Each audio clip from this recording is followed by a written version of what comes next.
这家伙洗干净，还挺俊俏的。哟，宋烟过来了。蛮子就是蛮子，光着身子乱晃。哎，你不是我未婚妻吗？被你看一下也无妨。你，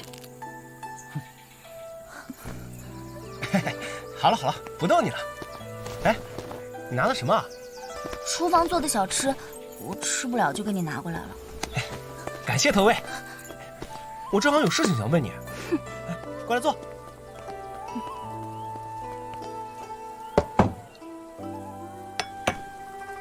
哎，给我讲讲关于元魂和修炼的事吧。元魂是妖兽死后化成的灵魂，每个人只有吸收元魂之后，才能开启修炼之路。元魂级别越高，就越珍贵。那么要怎么区分元魂等级呢？通过修炼，元魂会发生变化，变化多等级就高。就像这个9仁月饼，烹制复杂，吃起来有9种口味，就相当于9星元魂。而这个包子只有萝卜和面，怎么品也只有2种味道，也就算2星元魂。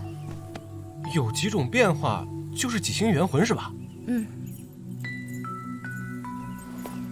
元魂代表着一个人的潜能上限，融入高级元魂后，还要通过后天不停修炼才能变强。几星元魂修炼的上限就是几重境。昨天你杀死的戴欢，他本人至多不过是2重境中期修炼，但他的元魂却是6星的。就是说他若不死，最高可以修炼到6重境，是吧？贵客在哪屋呢？公子就在前面。胡闹！怎么能让贵客住偏院？